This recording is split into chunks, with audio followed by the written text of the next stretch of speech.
Промената на температурите, врнежите од дожд значат и присуство на крлежи. Ектопаразитите кои се поприсутни овој период од годината представуваат опасност за домашните миленичиња. Ако не се третираат соодветно и навремено, може да настане смрт кај домашното милениче, велат ветеринарите. Овде ги спомнувам крлежите, болвите и сите други инсекти кои едноставно представуваат закана за домашните љубимци, а воедно и за сите останати животни. Се работи за паразити кои што вегетираат во надворешна површина, односно во надворешната средина, во земјата, а се пренесуваат кај домашните љубимци, кучињата и мачките, а и кај другите животни.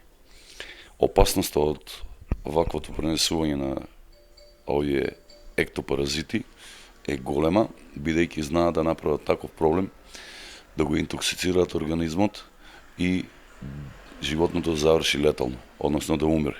Ветеринарите апелираат собствениците на домашни миленичиња навремено да ги заштитат или да ги однесат во ветеринарна станица. За оние кои чуваат овци и кози потребно е да пријават, бидејќи третирањето на крлежите се прави на лице место. Апелот до сите држатели на домашни љубимци, кучиња, мачки, а воедно и оние кои имаат крупен или ситен добиток, крави и овци, кози и се останато, да обрнат внимание во овој период, бидејќи наездата од ектопаразити е голема.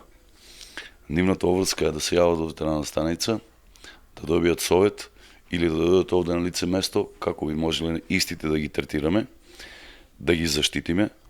Сега зборувам за кучињата и за мачките, бидејќи тие можат овде да се донесат, а во колку се работи за ситуација да треба да се третираат крупен добиток или овци, тоа го вршиме ние на лице место сами. Оваа заштита е неопходна во овој период од годината и со самото третирање животните, во зависност од тоа која ампула ќе биде, со која ампула ќе биде третирано животното, има одреден рок, период во колку ќе може тоа да биде заштитено. Крлежите се опасни мали паразити што често може да се закачат на домашните миленици, но и на човекот без да се забележи. Тие се хранат со човечката и животинска крв и пред да се закачат се мошне мали, а по неколку дена се зголемуваат. Тие се опасни затоа што доколку се заразни ја пренесуваат лајмската болест, заболување што го напаѓа нервниот систем, кожата, коските и зглобовите.